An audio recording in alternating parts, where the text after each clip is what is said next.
I spend a fair amount of time, as you all know, reflecting on my identity as a lifelong Southerner. Now, I've lived culturally in the South for the entirety of my life, and for a good portion of it in the geographical South.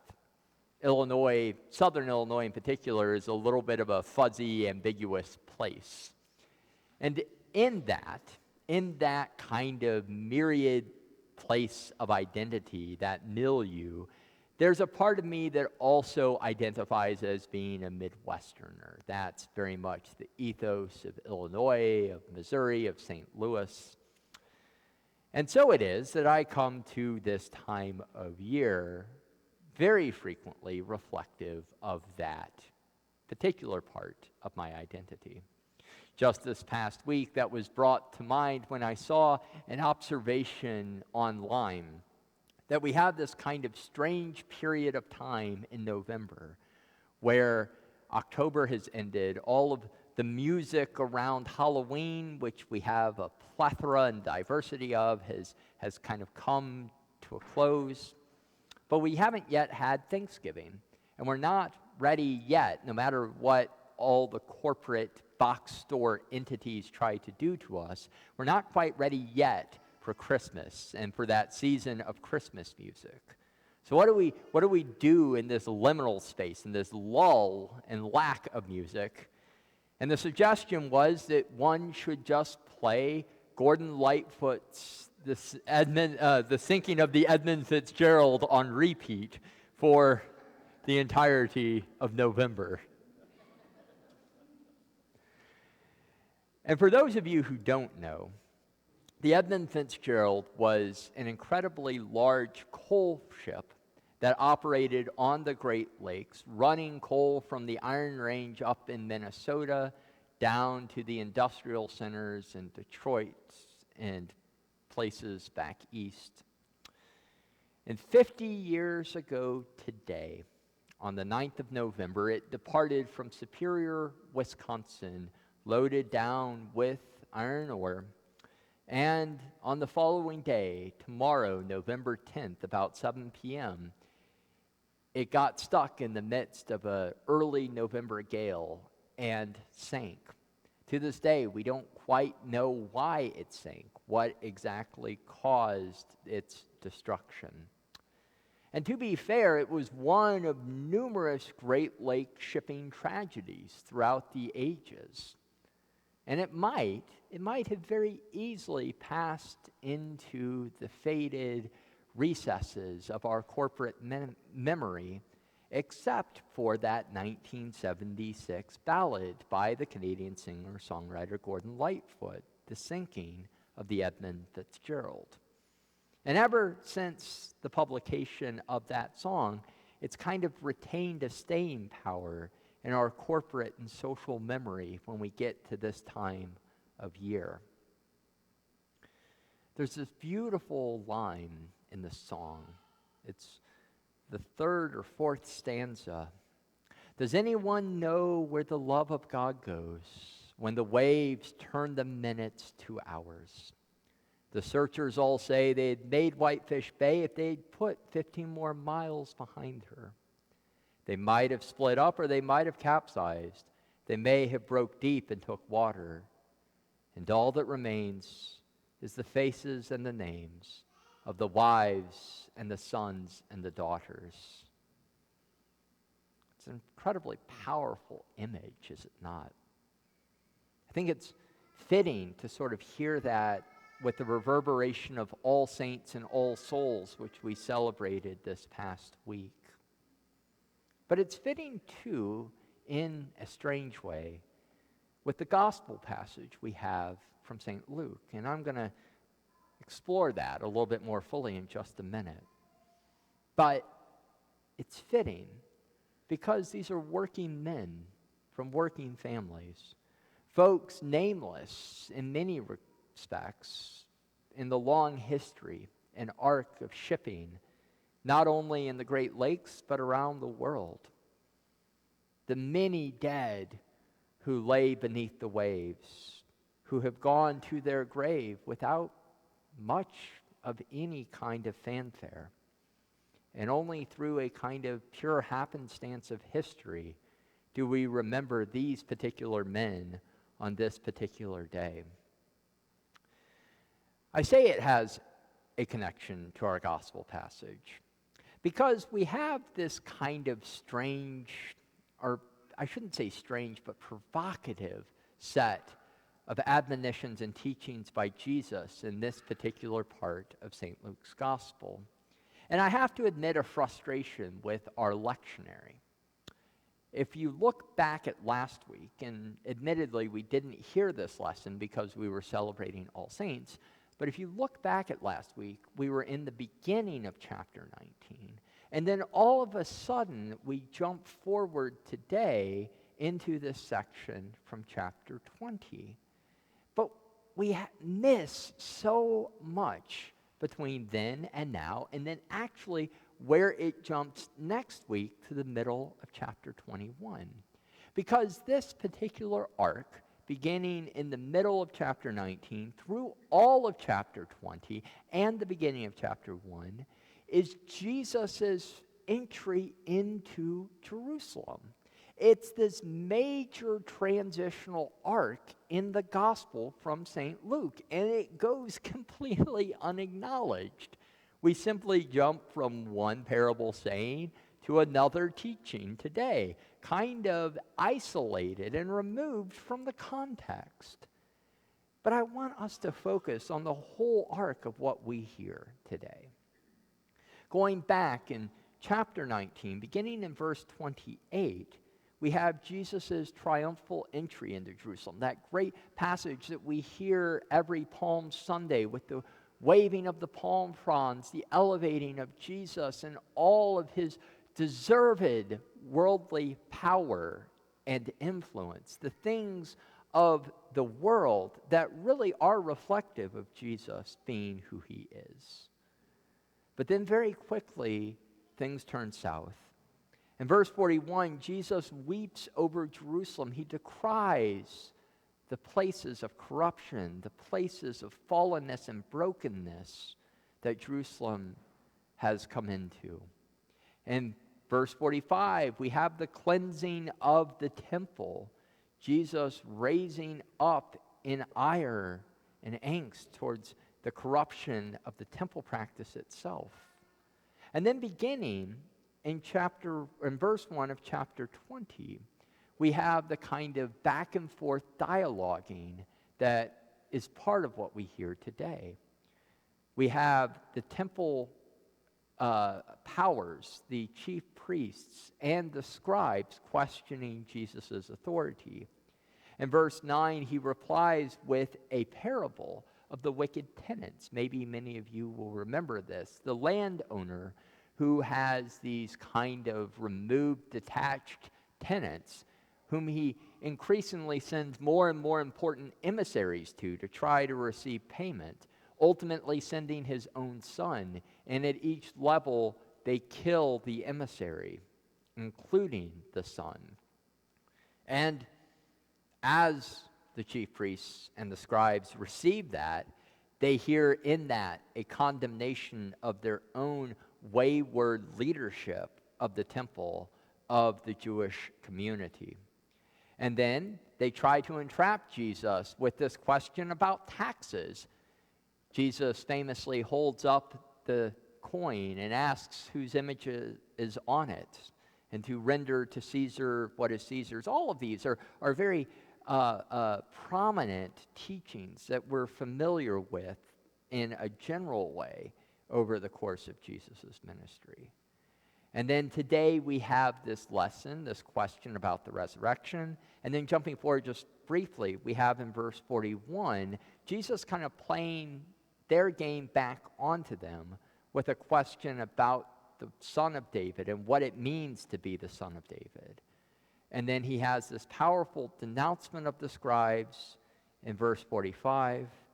And then he ends all of this with the observation of the widow giving her one lonely small mite in the temple coffers amidst the grandeur and decadence of all of these very overt offerings by people who are giving much more in a worldly sense, but a very minimal modicum of what they are capable of giving. So we have this arc of all of these really prominent and important stories. And I think today's question about this widow is a good example of a thread, a thematic thread that we see through all of it. And I promise it will come back around to the Edmund Fitzgerald. So let's set the stage for a second. Who are the Sadducees and the scribes? These are two communities that we don't often hear a whole lot about, but throughout the Gospels, they are one of three primary groups that Jesus typically interacts with and antagonizes, condemns, offers admonitions against. The prominent one that we hear a lot about are the Pharisees. And scholars actually think that we hear about them so frequently throughout the gospel tradition because Jesus' own teaching was probably most closely aligned with the Pharisees or most closely resembled the Pharisees. So the gospel authors are repeatedly setting Jesus against them to clarify or distinguish how his teachings were different from the Pharisees. But the Pharisees were a kind of decentralized power structure.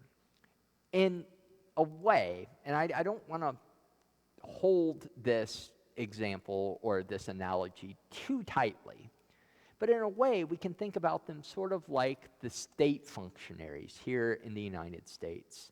They are people of power, they are people of influence, they are people that have a level of control.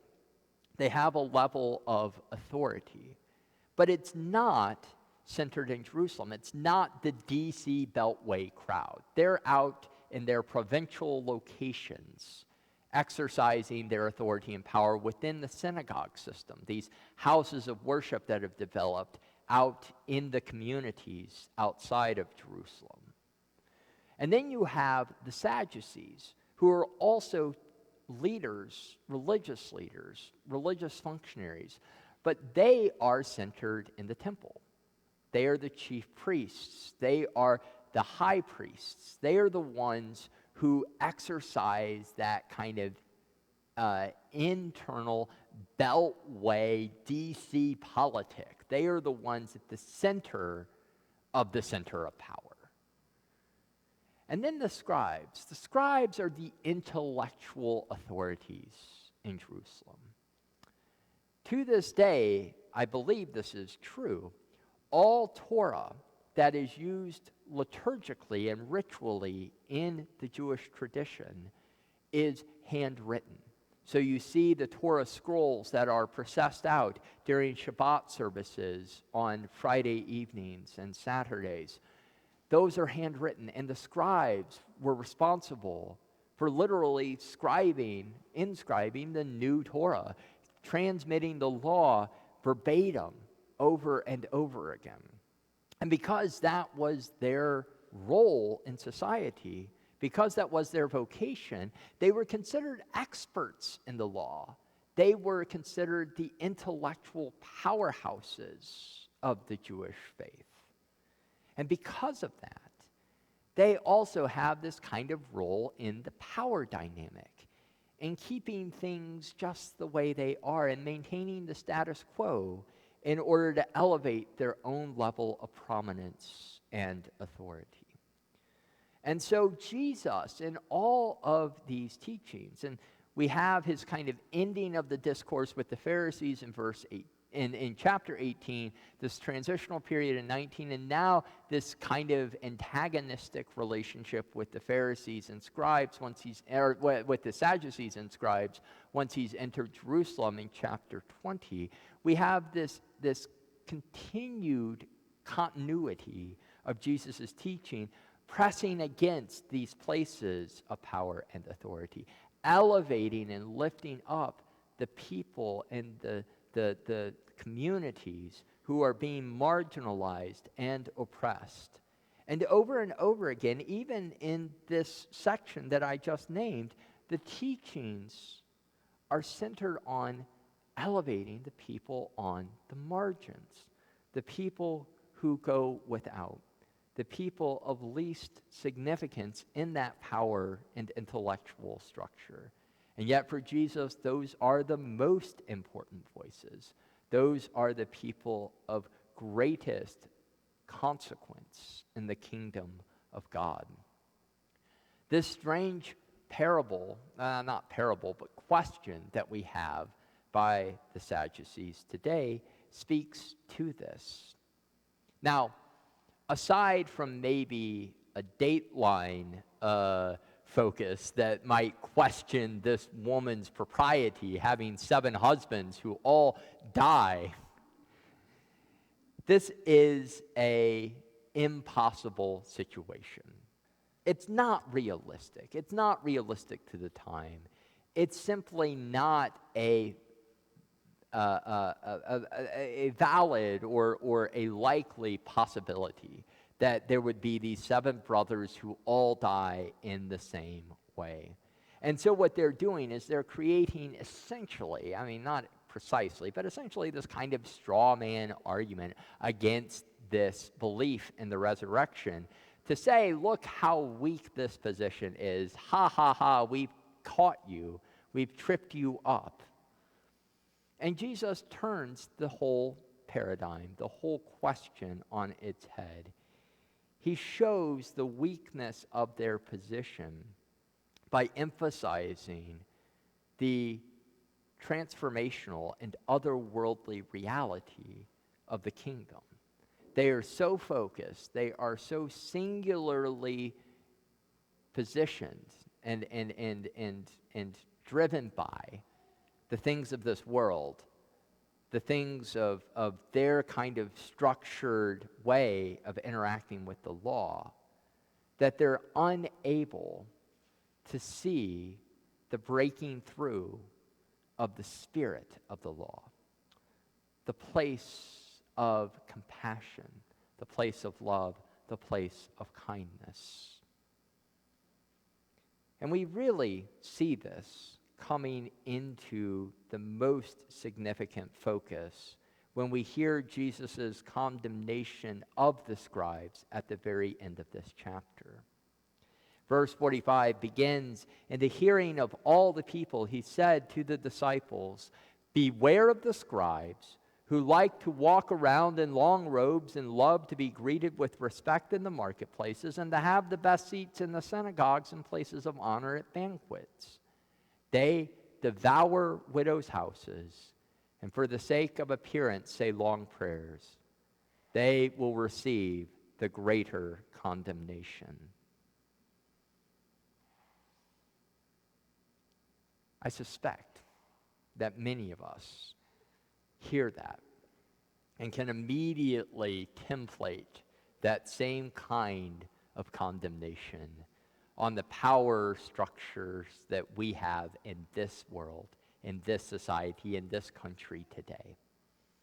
How many of us look at the chaos and insanity of this present moment and see not true concern and compassion for the least and left out, but a perpetual drivenness towards self-aggrandizement, empowerment, the accumulation and centralizing of authority, wealth, and power.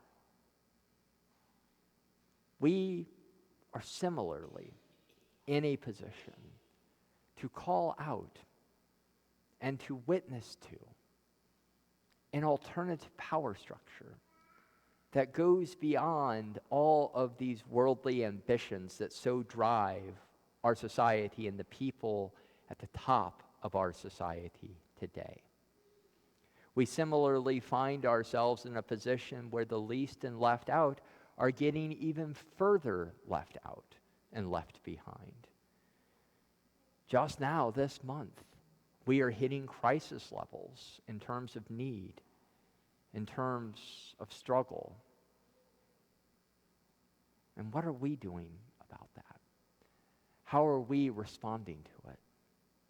And granted, we as a congregation do a lot. I don't want to dismiss or discount that. But overarchingly, we as Christians, what are we doing to speak truth to power in this present moment? To call to account those who are playing games with people's lives, who are similarly posturing with these silly kinds of straw man arguments, bickering with one another while things get worse and worse, and the status and situation of those who are least in worldly possessions get further and further left behind. Again, I bring us back to that story of those men lost on the Edmund Fitzgerald. Because, as I mentioned, for so many centuries, those in heavy labor industry, like seafarers, were very often the least and left out. It was a hard scrabble life to make it just enough to support your family, to have enough food for the table, to get by. And very thankfully, it is the poet, the songwriter, who helps keep the living memory of those long dead alive. But we too have a call. We have a call to lift up the voices on the margins, to be the people who offer that witness to the great need, who call out the times when our own leaders want to play word games, and instead of focusing on the things of real substance and matter and power. I began this sermon today with a reflection on a song, but there's one other that's less significant here in our own context in the United States, but is known around the Commonwealth of Nations, those places deeply rooted in and influenced by the experience of the United Kingdom. A song that is brought to mind every time this year as well. Because 2 days from now, on November 11th, our Veterans Day, it was originally, and this is why we have a Veterans Day here in the United States since the 1950s, it was originally Remembrance Day in the Commonwealth. It is the memorializing of the cessation of conflict in the First World War. And since at least the 1930s, a song titled Vow to Thee, My Country, has been intimately and deeply associated with Remembrance Day. It was written as a poem by Cecil Spring Rice in the early 20th century and eventually set to music by a man called Gustav Holst. But there are only 2 stanzas in the song, and I think that they are powerfully instructive of where we are and how we often find ourselves pulled in these many complex ways in the material, social world around us. I vow to thee, my country, all earthly things above, entire and whole and perfect, the service of my love. The love that asks no questions, the love that stands the test, that lays upon the altar the dearest and the best, the love that never falters, the love that pays the price, the love that makes undaunted the final sacrifice. This kind of blustery, boastful, nationalistic attitude in this first verse. Admittedly, if it stopped there, I probably would give no further thought to this song, dismiss it as so much jingoism. And yet, the second stanza, and there's another country I've heard of long ago, most dear to them that love her, most great to them that know. We may not count her armies, we may not see her king.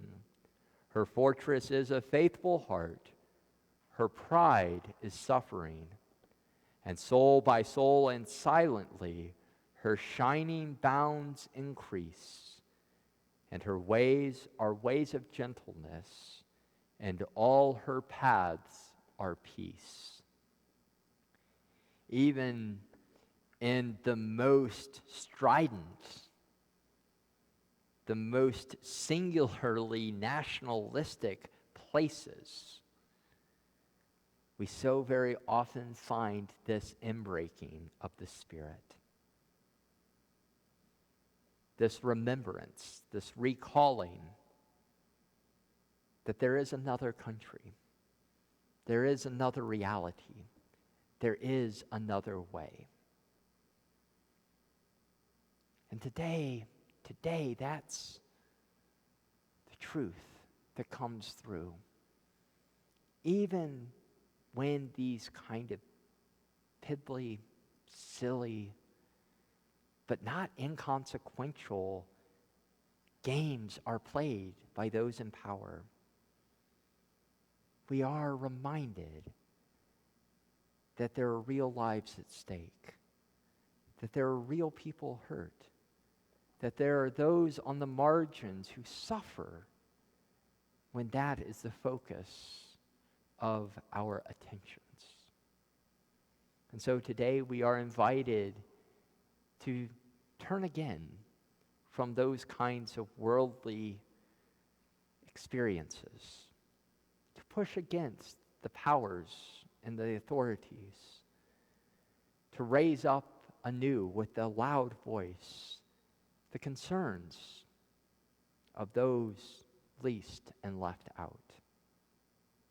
And may we, in hearing that call, renew our own sense of commitment to being the people of transformation, the people of good news, the people of true and lasting substance that Jesus calls us to be.